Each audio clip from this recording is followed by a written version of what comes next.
Joining us today here at our hangar at the historic Launch Complex 39A at NASA's Kennedy Space Center here in Florida. I want to welcome you to this historic location where we have been launching astronauts for decades.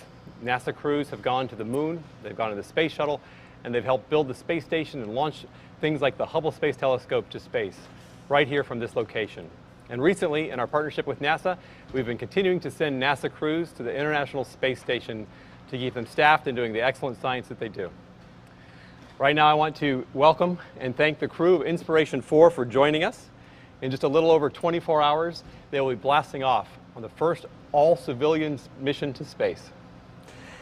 On behalf of SpaceX and all of our families, I want to thank you guys and thank your families for the trust that you put into us. It's an honor to be able to carry to space on this historic mission. SpaceX was founded on the belief that a future where humanity is out exploring the stars is more exciting than a life where we're not. And this mission that will launch tomorrow is the next step in that great mission. Before I turn it over to the crew to talk a little bit more about themselves and what they're thinking about this mission, I'd like to talk a little bit about what the mission is that we've got coming up here. So the last few days have been super busy. On Friday, we mated the Dragon and the Falcon together. Then over the weekend, we stood the Dragon and Falcon up on the launch pad. You can see that behind us right now. And then we did our crew dry dress, which is a great dress rehearsal where the crew actually goes, they get suited up into their spacesuits, they get into their Tesla vehicles, they come out here to the pad and they go up the elevator, the same elevator that the crews have been going up in for decades. And then they go out across that crew arm and get into the Dragon as if it were launch day. We close the launch hatch and we're ready to go. And then that's a good practice. And then we come back and debrief and make sure that everybody feels good about it. And that went very well. Right after that, early Monday morning, we did a static fire. And that went well. All things checked out. We launch all the motors on the rocket, hold the rocket down for just a couple seconds, make sure everything looked good, and it looked great. And today, actually happening right now, is our launch readiness review. It's our final big review to make sure we've closed out all of the items and addressed any concerns and issues and risks on this mission as we get ready to go. And at this point in time, our teams, the Inspiration4 team, and everybody is ready to head into our time tomorrow. The main thing that we'll be watching is weather. When the crew launches, they'll be launching to an orbit of about 575 kilometers. Now this is significant and historic because it's going to be the highest that any humans have gone into orbit since the Hubble servicing missions. And in fact, they'll be above the current orbit of the Hubble and above the current orbit of the International Space Station. Another historic part for SpaceX is that this will be the first time that we have 3 Dragons on orbit. We'll have a cargo Dragon and a crew Dragon, both at the space station, and we'll have the Inspiration4 crew on orbit. While on orbit, they'll be going around the Earth approximately 15 times every day. They'll stay up for about 3 days, and they'll bring them home safely to land back down here off the coast of Florida to bring them home and reunite them with their families. To prepare for all of this work, this crew has been doing a significant amount of astronaut training. We've got a lot of great stats on this, in fact. For many months, hundreds of hours at SpaceX locations, they've been doing all kinds of training. They've studied over 90 different kinds of training guides and manuals and lessons to learn how to fly the Dragon and what to do in emergency situations. They've done their own kinds of preparations, such as a zero-G flight. They've climbed Mount Rainier together, and they've done a lot of jet fighter flights, which is really pretty cool, including some great flyovers here of 39A just the other day. Some of the other things that they've done to prepare are what we call simulations or sims. It's where the crew actually gets suited up or whatever their appropriate attire would be for the phase of flight that they're in. They get into a simulator of the Dragon capsule. It's basically a replica of the Dragon capsule at our Hawthorne location. And they are in there, they got the comms on, they've got everything going.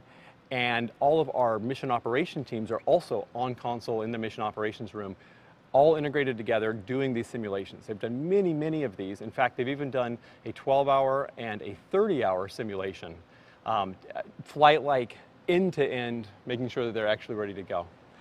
And we're happy to say that this crew and our operations team and the entirety of SpaceX is ready and certified and ready to fly. As always, we're going to continue to listen to the data. We're going to listen to the hardware, and we're going to make sure that we're really ready to fly. Over the next 24 hours, we're not done when we get through the launch readiness review. We continue to make sure that we'll take this crew safely to orbit and bring them home safely to their families. One of the things we'll be paying a lot of attention to, of course, is the weather. Right now, the weather is trending well, and we'll continue to watch that as we go. As we've talked before in previous human missions, we look at not only the launch weather, but we have to look at the return weather for in case we needed to use the launch escape system all along the corridor of the ascent track. But we'll also, in the case of this mission, be looking at the weather when we come home in just 3 or 4 days from now. It's important to understand what that weather looks like too. So we'll be integrating all of these variables together to understand if we're ready to launch or not. Once again, on behalf of SpaceX, all of our employees, I want to take the opportunity to thank you, the crew, for your trust in us. I want to thank NASA for their great partnership in helping us develop this capability to carry crews to space. And I also want to thank the FAA and the 45th Space Wing for all of their support, including on the launch and return of this mission. And now we should take it over to you guys. And we'd love to hear from you on how you're feeling and what you're looking forward to in the mission. Yeah, thanks, Benji. Hi everyone, Jared Isaacman, Commander Inspiration4. You know, from the start of this mission, we've been very aware of how lucky we are, how fortunate we are to be part of, this history that SpaceX is creating right now. So this seems like a time for just some acknowledgements. First, just expressing appreciation for all the pioneers who've come before us and paved this road that we're traveling on right now. And also to the foresight and ingenuity of SpaceX some 20 years ago. For without their efforts then, there wouldn't be an Inspiration4 mission today. And then just to talk a little bit about Inspiration4, this dream began 10 months ago. Really, not that long ago, actually just prior to Crew 1 launch. We set out from the start to deliver a very inspiring message. Certainly, what can be done up in space and the possibilities there, but also what we can accomplish here on Earth. And we chose to do that through an interesting crew selection process, in which I feel like that objective to assemble a very inspiring crew who all have so many amazing qualities and contributing so many interesting firsts to this mission has been accomplished. And we also chose to do it through the largest fundraising effort in the history of St. Jude Children's Research Hospital, acknowledging the real responsibilities we have here on Earth in order to earn the right to make progress up in space. And I feel like we're well on our way to achieving that objective as well. So can't express enough how appreciative we are of this amazing opportunity. We know that the 4 of us are about to have an experience that only about 600 or so have had before us. And we're very focused on making sure that we give back every bit of that time that we get on orbit for the people and the causes that matter most to us. Thank you. I'm Haley Arsenault. I am the medical officer of this mission, and I just want to start off by thanking Jared and SpaceX for just allowing this mission to be possible, and the awareness that it's raising for St. Jude Children's Research Hospital, all the funds, the $200 million goal that we have set that I know we're going to crush, and it's going to go to these kids that I get to work with who inspire me every day. And we just couldn't be more excited about the mission. I think we have a lot of future astronauts at St. Jude now. And just from a medical officer perspective, I'm so excited about the medical research that we're going to be doing on this flight. And we're going to be collecting a lot of swabs to learn about the microbiome, how that changes in flight. We're going to be performing ultrasounds to evaluate for fluid shifts, as well as performing some cognitive tests and studying radiation effects of going to our high altitude. And to mention the payload a little bit, this is a fundraising effort for St. Jude. And we're really excited to bring along an NFT by Kings of Leon's called Time in Disguise, their new release hit. And we're going to jam to it on orbit and later auction that for St. Jude, which is so special to be part of. But we just couldn't be more excited to launch tomorrow. So thank you all so much for making this happen. I'm really grateful to be here and to have this opportunity, and thank you to Jared and the SpaceX for everything that you've done for me. I am a mission pilot, and it's really special for me to hold that title because I'm going to be the first Black female pilot of a spacecraft. There have been 3 Black female astronauts that have made it to space, and knowing that I'm going to be the 4th means that I have this opportunity to not only accomplish my dream, but also inspire the next generation of women of color and girls of color, and really get them to think about reaching for the stars and what that means. So I feel very fortunate to have that. Space to Inspire has always been my motto as a teacher. And when I was talking to my students, you know, the thing about it was when I would say space to inspire, they're thinking outer space, but really it's this space, your space. We all have this unique space that we carry with us everywhere we go. And getting to know what it is that makes us passionate and how to share our unique gifts with the world is so important. And knowing that as an educator, I get to go to space and now do that. I have memories of Challenger and being home with Crystal McAuliffe and what that means to me, her legacy as being the first teacher in space to me being now this educator going to space, and how do I bring everybody along with me. So I'm thrilled to say that my school, South Mountain Community College, part of the Maricopa Community College District, has supported me during this entire endeavor, and I'm bringing art and poetry with me to space. Not only my own original art and poetry, but I'm bringing student art and poetry, and then we have a whole community of artists that are doing a fundraiser for St. Jude. It's an NFT fundraiser, but it's digital art, one-of-a-piece kinds, with astronauts like Nicole Stott and Ron Guerin and myself, and also young artists like Nyla, who's 12, who has contributed a piece to raise money for St. Jude.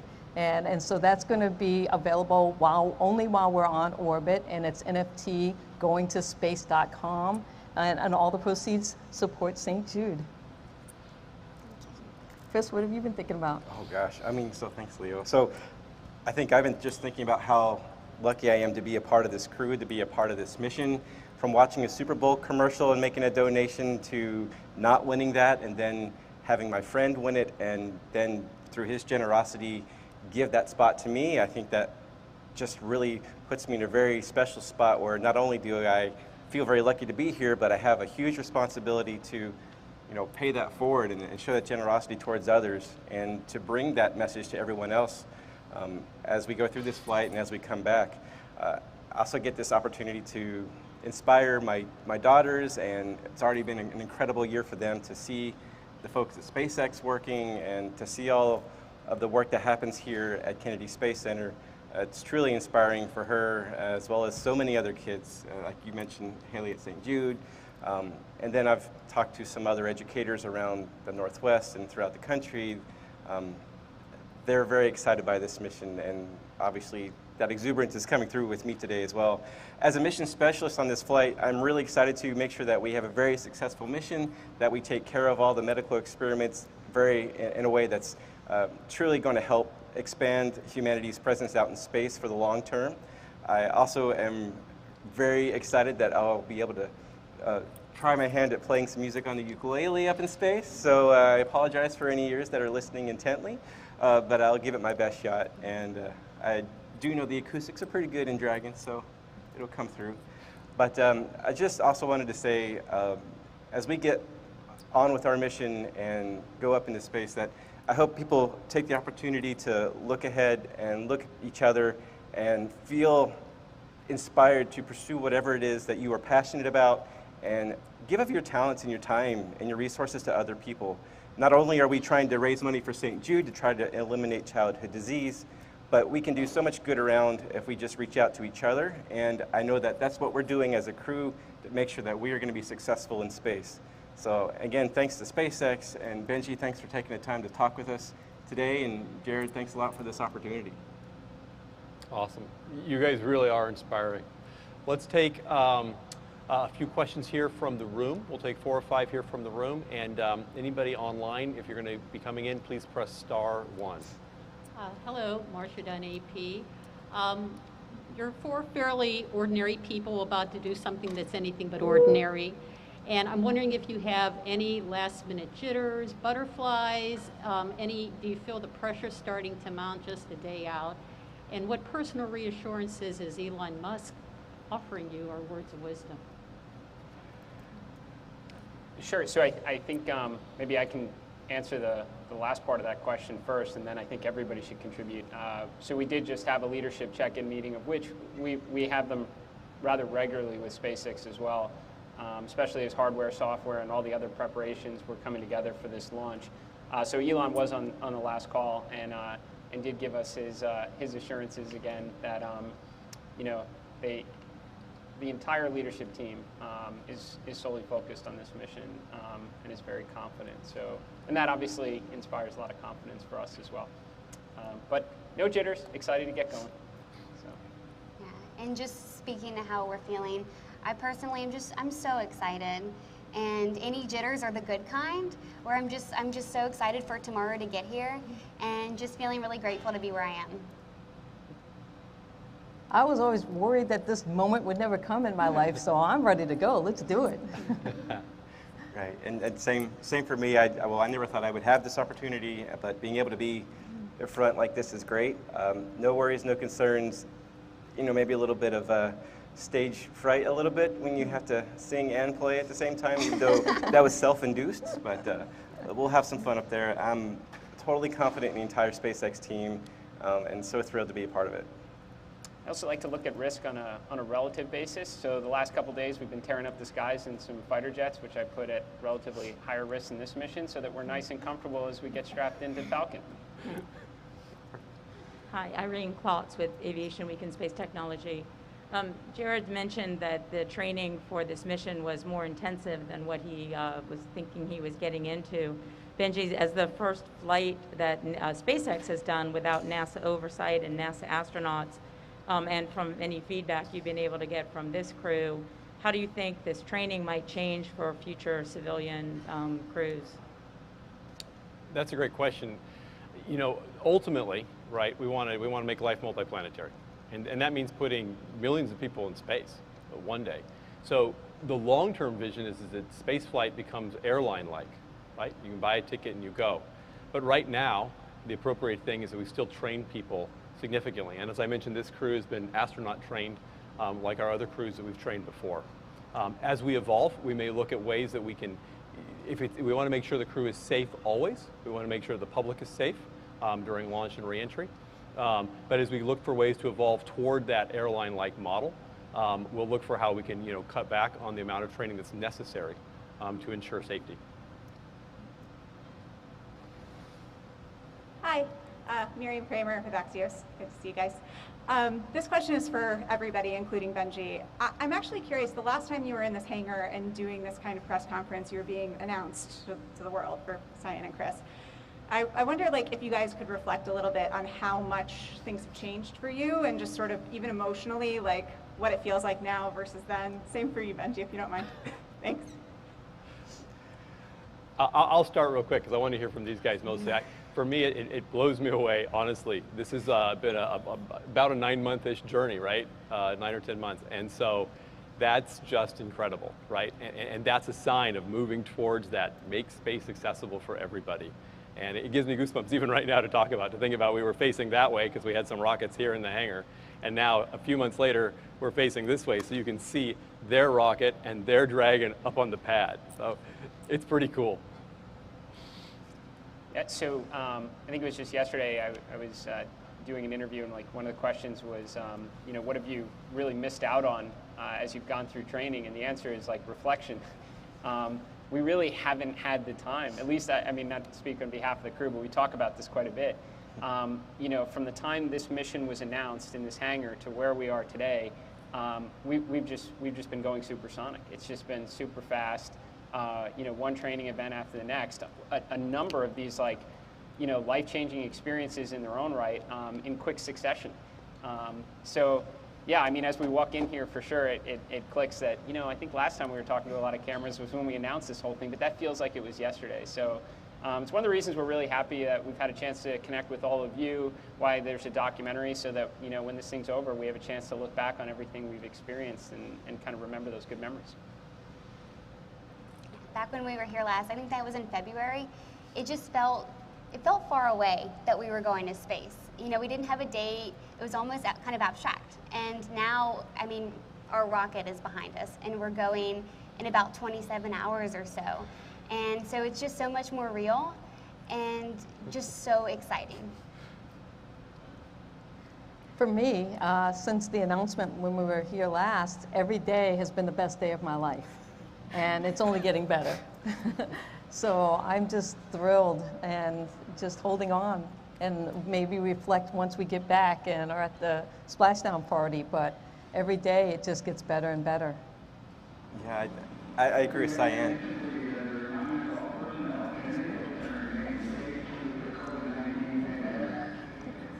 Stand by.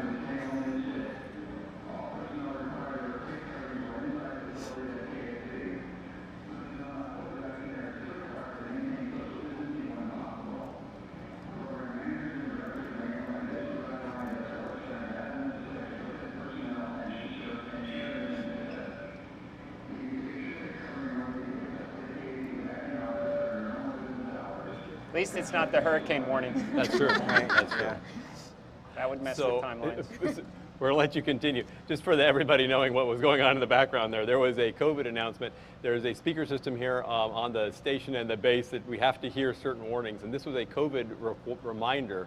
And it's actually a good time to remember that we are all vaccinated, and we're all practicing appropriate COVID protections, as well as the fact that the crew is also in quarantine, as they should be before they go to space. So, go ahead. Oh yeah, well, so that part hasn't changed over the last 6 months, right? So, but more seriously, I think just going from like what Haley mentioned, it just feels like yesterday that we were here. I had no idea what we would be really in for when we started out, and now that we're here, it's been an amazing process, meeting so many incredible people, and just building that confidence that there's nothing that we can't do if we put our minds to it and work together. So it's just been an incredible journey.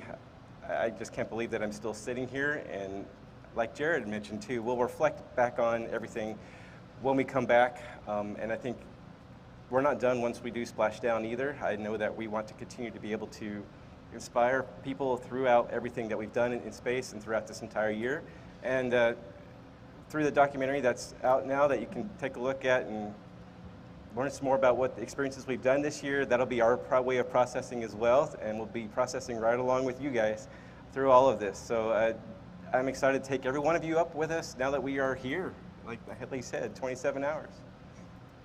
Awesome. We're going to take one more question here from the crowd, and then we're going to go to the phone.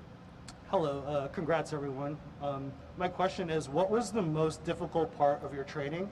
And I'm Robin from Supercluster, by the way, and I look forward to adding each of you to the astronaut database tomorrow night. I would probably, I mean, everyone should contribute, but the academic phase was really kind of the first part. Need to have an appreciation, understanding of the systems before you go and start pushing buttons. So that was a little overwhelming when we got dumped a lot of PDFs on us and right away. And then it was a little bit of death by PowerPoint for a couple weeks, but then it immediately went into kind of the more fun phase, where now you're taking all that knowledge that you've accumulated and you're putting it to practical use through nominal operations, and then you move into some of the contingencies, and then you start to really bring it together in those sims that Benji was referencing, and that was probably the most fun part. So where you get to interact with the army that is SpaceX, that comes together to make these kind of missions possible. So yeah, that's my training reflection.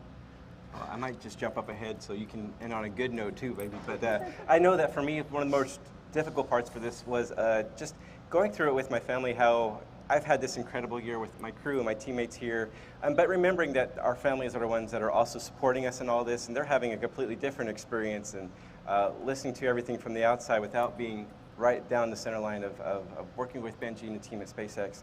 So, but getting that support and getting that brought together, and also doing everything for the first time as an all-civilian crew. We're writing the rules, we're breaking a couple of them that NASA used to demand, and well, we get to kind of do things our own way. So that's been a fun part, but also a challenging part as we navigate all this. I know a challenging part for me, growing up as a black female and always trying to be a high achiever and not mess up.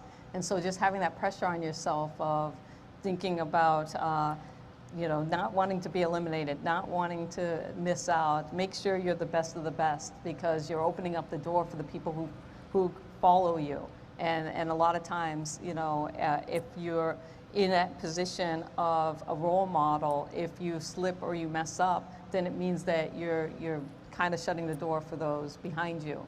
And so having that pressure and thinking about how do I be the best, not only for myself, but for my crew members, but then for also everybody that follows behind me, so that so there is a path forward for that JEDI space, a just, equitable, diverse, and inclusive space that we all want to strive for.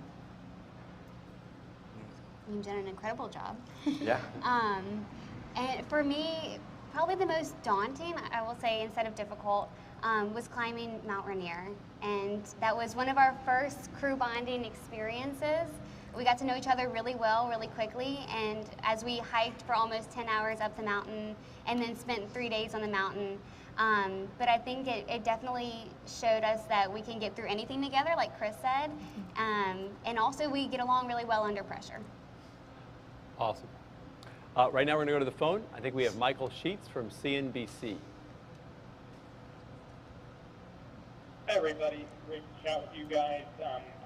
I'm curious to hear a little bit from Benji on the kind of missions in the wings behind this one. We talked a little bit about the training feedback you've gotten. I'm curious how many different missions SpaceX has lined up on the similarly all private side that are non-government missions, and what other organizations you guys are working with, and maybe if you're going to build some more Dragons. That's a great question. The reality is that the Dragon Manifest is getting busier by the moment. It's awesome. Like we've got obviously this mission coming up. Just this year, still, we'll have our Crew 3 mission to send a new crew up to the space station. We have another cargo mission after that. And then heading into the new year, we will have another commercial astronaut mission. We'll be sending 4 astronauts up for an Axiom mission for the Axiom company that will be delivering those astronauts to the space station, to stay on the space station for a few days. It just goes on from there. We have a number of NASA missions that we'll do, and we also have a growing backlog of commercial astronaut missions that we're looking forward to perform.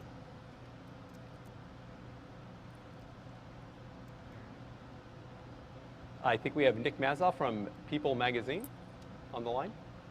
Hi there. Congratulations on reaching this exciting milestone. I'm really curious, after you finally exit Earth's atmosphere and enter space, what's the first thing you'll be doing to celebrate?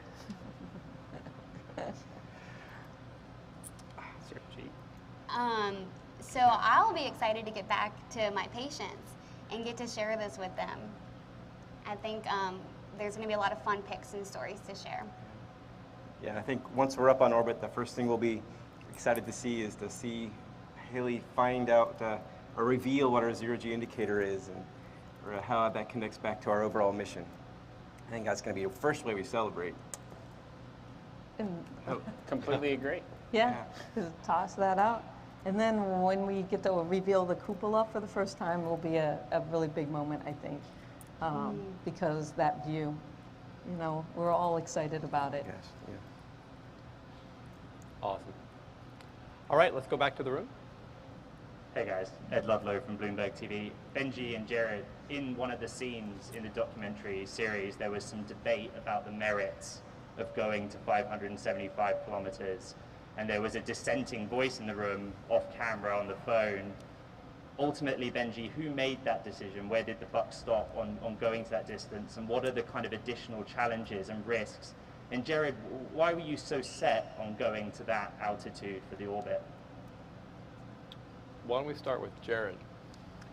Sure. So actually, the person who is expressing some of that initial concern was in one of our last risk briefs at Hawthorne, which was just like a week ago before we came here. And I was like, before you start talking, somebody cue the ominous music, because you need that background now anytime you speak. Well, anyway, you'd know it if you saw the Netflix. So yeah, now I just wish we pushed them to go higher. But why? I mean, we've been going to the space station for some time, and there's just unbelievable science and research and great contributions that are coming out of there. But if we're going to, go to the moon again, and we're going to go to Mars and beyond, then we got to get a little outside of our comfort zone and take that next step in that direction. So that was really the rationale, and I think that there were, obviously they wouldn't have mentioned it they wouldn't have mentioned that there weren't some additional risks, if there weren't, and there are, but ones that we've now had really several months to think through and mitigate in order to safely execute at that orbital apogee. And to answer the question, ultimately, we do want to inspire, and Jared has been a great partner and a great driver to push us towards inspiration and the meaning of the mission, in practice. And ultimately, it's also, though, about safety and reliability. We want to make sure we take the crew safely.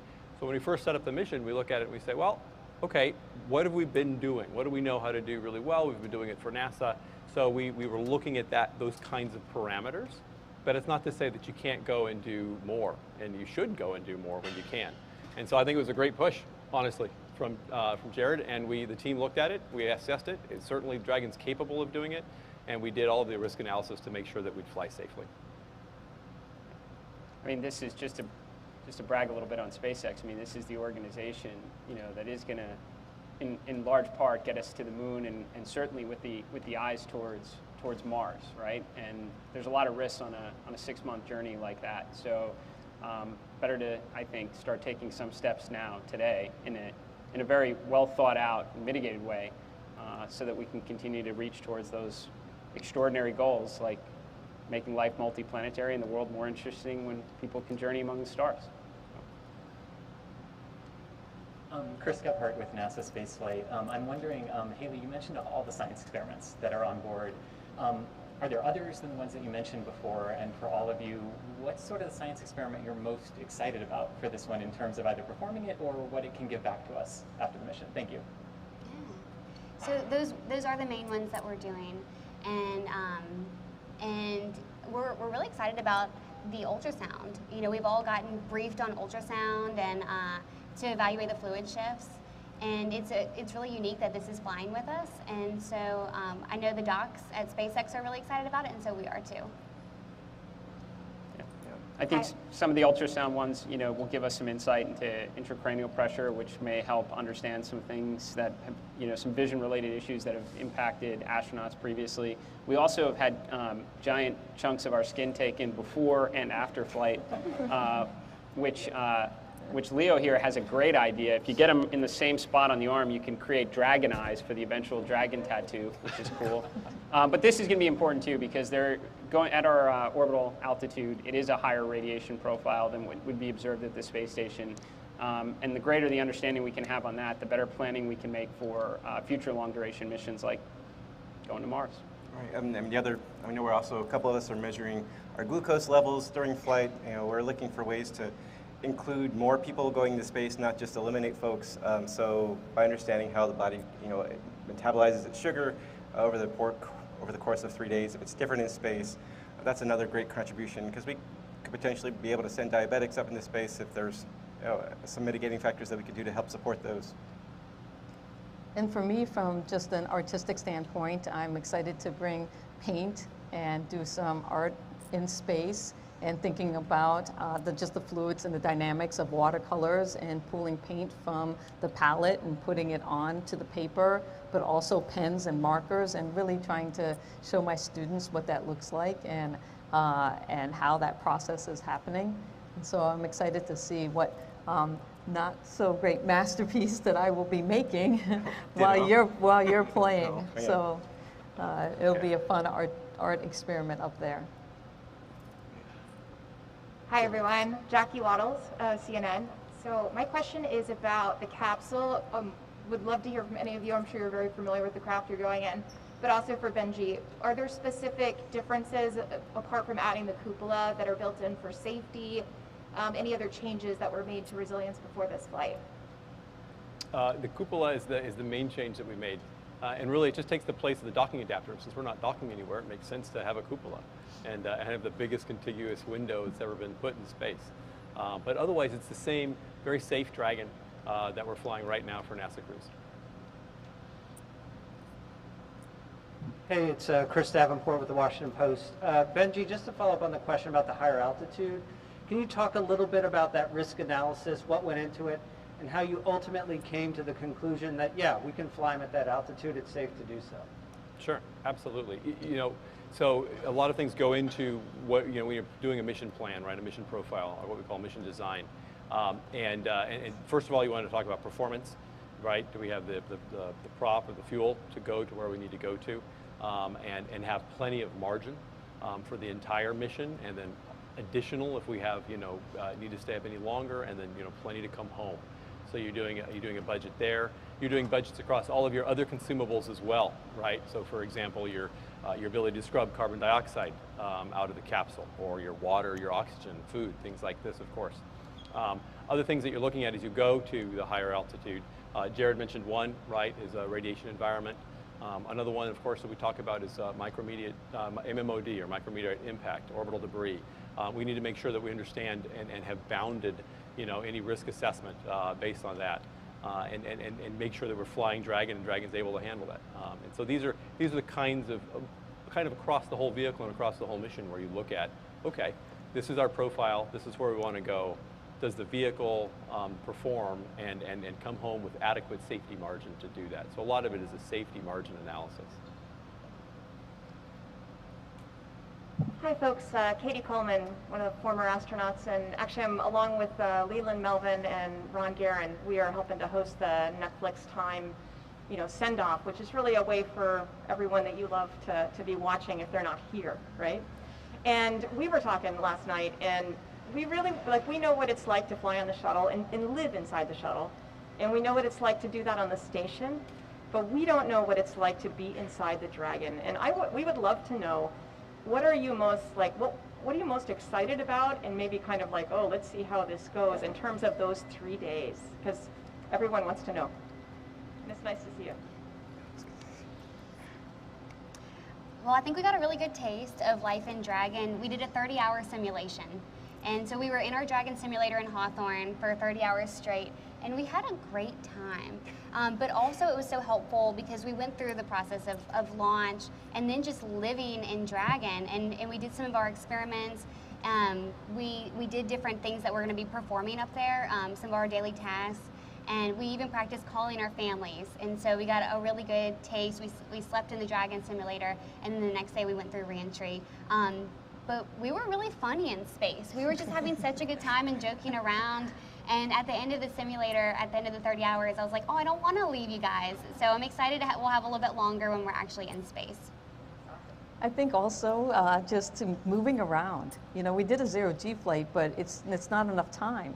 And so I know we're going to like spin Haley a bunch of times around. And, you know, some of the things that we've seen astronauts on the ISS do are on a shuttle, just the way you have fun together, the way you eat together, but also just the way you navigate that unique space. And so I think that that's one of the things that we're looking forward to, is how do we figure out how to navigate our space and have fun while we're doing it.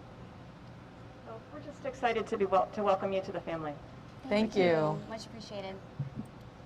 Hey, Joey Roulette with The Verge. Question for Benji. I wanted to follow up on Jackie's question. Is there anything other than the glass dome that is different with the interior of the Crew Dragon? Is there anything operationally different about this mission? Obviously, we have a new type of crew here. But, you know, and also, for example, if there's an abort scenario, do you have the same kind of recovery teams on standby? And then I had one other question for the crew. Millions and millions of people are going to be watching you guys, you know, in the next couple of days. What do you want them to take away from this, just generally? Each, you know, you could answer that, and what does this mean, and why does this matter? Thanks. No, honestly, in terms of Dragon, there's really no significant other changes to Dragon. You know, other than swapping the docking adapter for the cupola. It's the Dragon. It's the awesome Dragon that's flying. It's up on station right now. It's the same one these guys are going to fly in, and that these guys are trained to fly. With all of its capabilities. Yeah, I guess in terms of what we hope people take away from all of this, you know, I think two things come to mind. One, you know, we understand, you know, the significance of this mission. We understand how lucky and fortunate we are, and we tried to be very, very thoughtful about our approach on this to hopefully set the standard for other missions to follow. And that in our mind is a lot about the responsibilities we have here on Earth, in addition to what we hope can be achieved in space. And the other thing too is I would say is that it's just getting started. That would be the other takeaway I'd have, is this is just the beginning now. For me personally, I'm really honored to be representing kids with cancer and childhood cancer survivors, but everyone in life has been dealt a certain hand. Everyone's had to overcome something.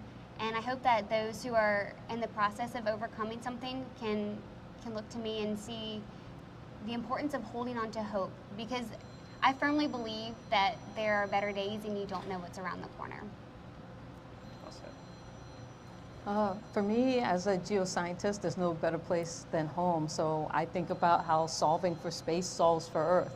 And as we push human spaceflight further and further, all of that technology and information that we learn is not only is it designed here on Earth, but we use that here on Earth to make our planet better. And so I think that that's really important. And then also, space to inspire, thinking about how we can inspire you to use your unique space to do something for not only yourself and your family, but for humanity, and getting people to think of ways to do that. And as we move, to the moon and Mars and beyond, we're writing the narrative of human spaceflight right now. So when we do that, we need to think about a Jedi space, a just, equitable, diverse, and inclusive space for all of humanity. Because we're on Starship Earth and we want to bring everybody along with us. Well, and then I guess for me, I'm just going to echo everything else everybody's already said. We really hope that we can inspire people through this mission to pursue some science and technology, careers, inspire the artists and people to really share their own talents, no matter what it is. I think beyond that, we've got this huge mission to raise money for St. Jude and really eliminate childhood disease through this big fundraiser. So my biggest takeaway that I would hope everyone could get from this mission is that feel like you're a part of this mission and help us reach our goals. I think that's the best thing we could do. Yeah, hi, Jeff Calkins from the Daily Memphian. For Jared and for Haley, what do you see as the logical connection between space travel and addressing childhood cancer? And then for Haley in specific, when you think back to that day when your mom was making pancakes and felt the knot on your knee to where you are sitting now, how do you even begin to think about or describe that journey? I'll let you take the first one. Yeah, I mean, I didn't think it was important that it needed to have a connection. I just really felt at the time Inspiration4 was created, and knowing that this was going to be a first, and there's a lot of responsibility that comes with that, we had to send a message that there are real problems and real obligations we have to pay attention to here on Earth in order to earn the right to make progress for tomorrow. St. Jude was, one that I gravitated towards right from the start, because I do know how lucky I've been in life, and I think, again, to just using Haley's example, there are a lot of families that have been dealt a really, really horrible hand in life that don't get to grow up and experience anything close to what we're able to go through now and tomorrow. So just felt like we had to do something about it. That's why St. Jude became such a big part of the mission. And thank you for that question. Thinking back, that was almost 20 years ago that it was just a regular day, and then my mom found a lump which turned out to be cancer. And I never thought I'd be sitting here in front of a rocket about to go off into space. We've really taken things one day at a time from that moment. That's how we've had to get through that really difficult year. But I am so thankful for my journey with cancer, because it gave me a love for life, just a zest for life, and a confidence to say yes to opportunities. And because of my cancer, knowing that I'm sitting here today and getting to represent all these other kids, this is the biggest honor of my life. Rachel Crane from CNN. Question for the crew. I know you guys mentioned you heard from Elon earlier today, but any other surprising voices you guys have heard from wishing you well? And also a question for Benji. There's a lot of firsts with this mission, but of course one that stands out to all of us is the beautiful cupola. Can you talk to us about the challenges of incorporating that into Crew Dragon? Thank you. you want to take that part first? Okay, I'll take the cupola first. Really, it's like any other part of Dragon. It's a component and a subsystem in and of itself, and so we have to go through the same development process, right? We got concepts, we got ideas, we do some initial testing or some initial on the bench and doing some development creation of what it might look like, looking at different materials, but then we put it through the full rigor of the full body of tests that we need to do. The qualification campaign, thermal, structural, making sure we understand what the thermal dynamics will be in the capsule when we change that volume of space. It actually increases the volume of the habitable volume of Dragon significantly. So we had to analyze that and make sure we could work through that. So all those little details, but you do the same thing for any new component or any new subsystem that you put on a Dragon. And I could say something. I know that for me, turns out space is a topic and a subject that really brings a lot of great people together. And so I've got family who lives all over the country, and they've decided that this is the moment in time to come together and join up. So to me, that was a great and inspiring thing that's come out of this, is that we're all coming from all different parts of the country and congregating here in Florida. And I'm really excited to celebrate with them when we get back. That was one surprising thing for me. Hi. Well, oh, sorry. I was just going to say, aside from Elon, like we've heard from so many astronauts from the time this mission was announced. I mean, those who've been on shuttle, Soyuz, those that have walked on the moon, and even as of late, we had a chance to speak to Crew 1, and they were able to give us, some of the very Falcon and Dragon specific knowledge that you'd only probably have if you went uphill and downhill with it. So. The sounds of Dragon, we've gotten some insights into, but a lot of outreach, a lot of support from the astronaut community, especially because they know there's a lot of space up there, and it's going to take organizations like SpaceX and a lot of people that are willing to go out and explore it. So they've been very supportive. We also had a very special call today, and one of the things that was important to me was, my parents have both passed away. And I'm not married and I don't have kids. And so when I was thinking about who do I want to talk to at this time, I have my siblings and stuff, but it just didn't feel quite the same. And as we go and embark on this inspirational mission, I thought, well, who has inspired me and who would I want to talk to and just thank them for the impact that they had in my life. And so I was very fortunate that I could help me and my crew speak with Michelle Obama today. And so we had a very nice conversation that will stay with me the rest of my life, because she has inspired me, and I feel so fortunate that I could have that opportunity and share it with my crew. Hi, Lucie Aubrook for AFP.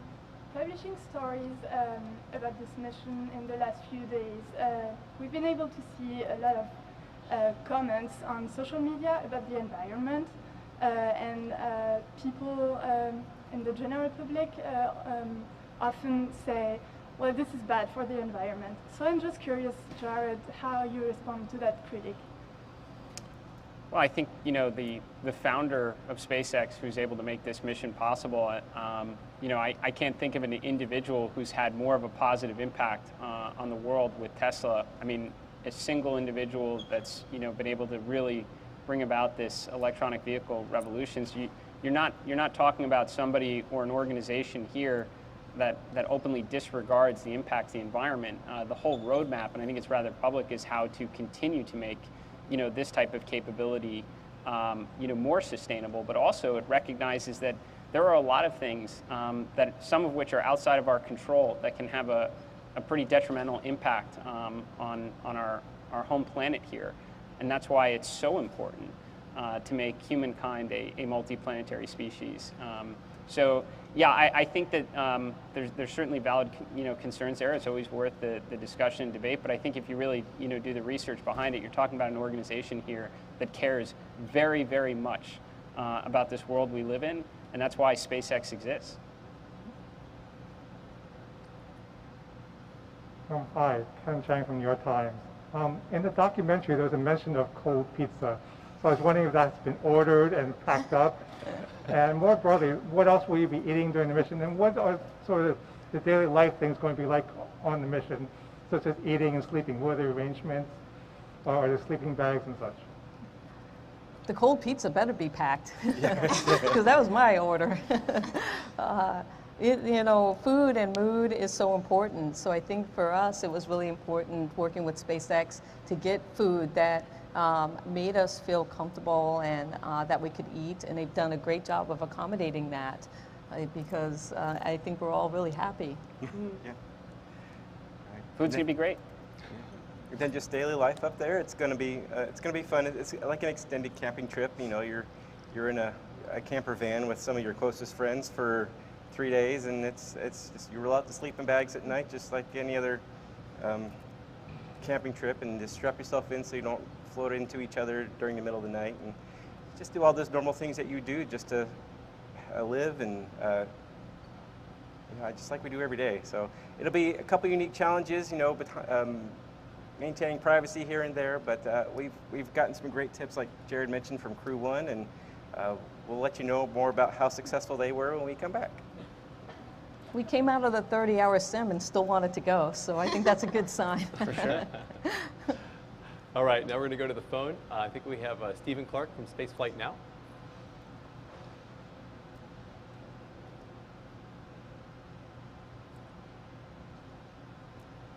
All right, we'll come back to the phone.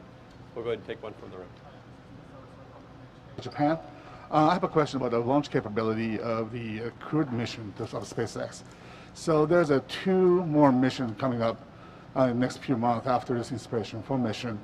So how often can SpaceX launch a private crewed mission besides NASA commercial crew launch? That's a great question. You know, right now we're gearing up to be able to fly 3 or 4, 5, 6 times a year at least. So I look forward. There's nothing really that limits our capability to launch, right? It's about having rockets and Dragons ready to go, and having those, you know, having everything in the manifest aligned with all of our other launches.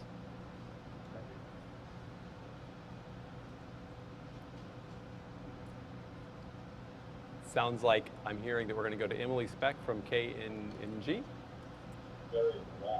Hi, Emily Speck with WKMG. I just had a question for, I guess, Diane. What do you think this means to the Space Coast for everyone here to be watching? This is the first launch of its kind. Thanks so much. I think that, you know, having, being the mission pilot and being able to represent, you know, not only that, but being an older Black female, you know, in my 50s, and I think that I think it's just going to be inspiring to see that you can know that those dreams that you had when you were a kid can still come true. Because a lot of times we think that we've missed our prime in our once our 20s and our 30s go by, and then we get into our 40s and we're like, oh yeah, all right. But it's not true, and I think that when we lift off, it's going to be inspiring, not only for me, but I think everybody who's following along, because they can connect with every one of our crew members in a unique and special way. All right, I think we have on the phone Marina Corinne from the Atlantic. Hi, this question is for Diane, Chris, and Haley. In your training for this mission, was there a moment or a situation that you experienced that made you think, okay, I'm going to be fine. I trust SpaceX technology and SpaceX software to take me on this journey and bring me home. And this is something I can tell my family and friends about to help reassure them. And what was that moment for you? Oh gosh, I mean, you were starting to ask the question, and you went a different direction, but I kept thinking about what moment did I feel like we were going to be successful with this mission. And to me, it was that moment when we all made it to Camp Muir and knew that we were going to be okay, that we could accomplish no matter what the objective was, and that we were not going to stop until we did that. So getting to Camp Muir, I think, was a huge point for me.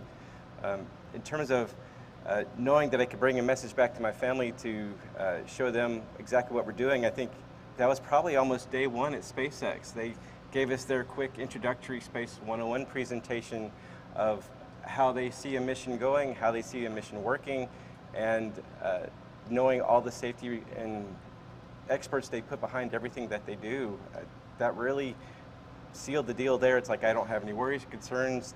They're going to do the right thing. For me, I think it was definitely the 30-hour sim, because I'd lived in Moon and Mars simulations with people before, and sometimes there's a crew member you might want to kick out. But in this case, there wasn't any of that. You know, we lived together, we operated together, we had fun together, and it really just made me want to do it again. And it got me so excited for when we do it up on orbit. I remember for me, really specifically, there was a moment. This was my 3rd visit to SpaceX, and I got to sit in on a really long meeting with all the lead engineers of every aspect of the mission, and got to hear their plan for our mission.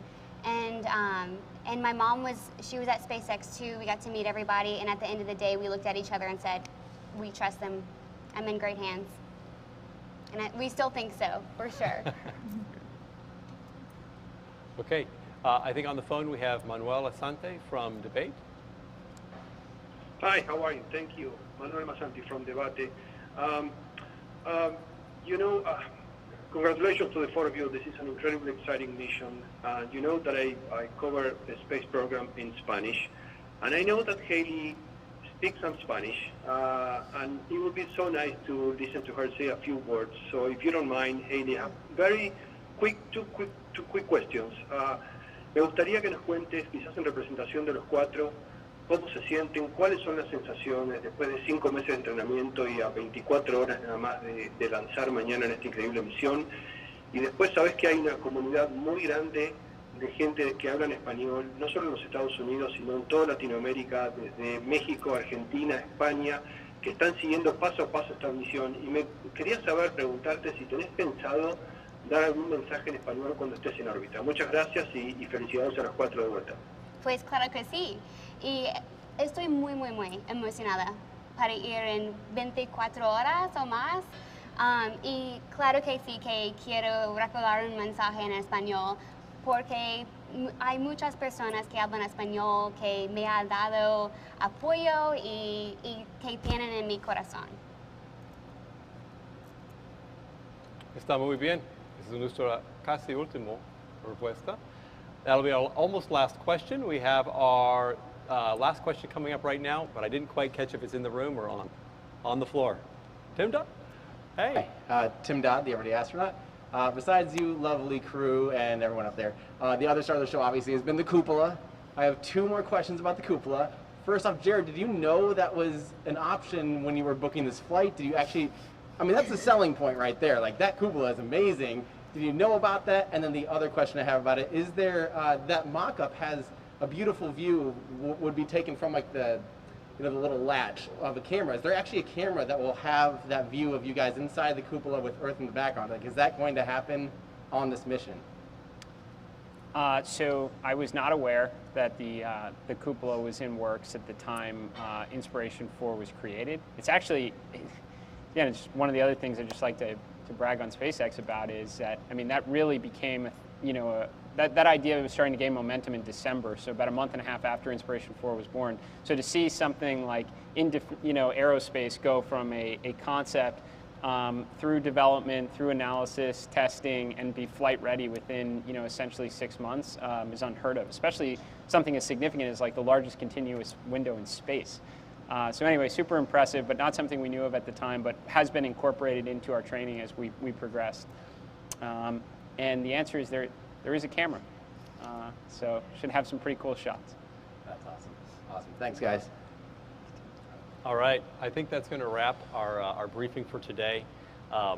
First, I want to thank all of the employees of SpaceX and all of your families for your dedication and your sacrifice that brings us to this precipice of right now when we're about ready to go launch this crew. We keep talking about the short amount of time, relatively speaking, that it took for us to get here, and I know the dedication and the whole company appreciates all of the work that everybody has done. I know this crew does, and to the crew, thank you. And thank you again to NASA and the 45th Space Wing and to the FAA, and we look forward to flying you guys tomorrow. Thank you for being here. Thank you. Thank you. Thanks for everything.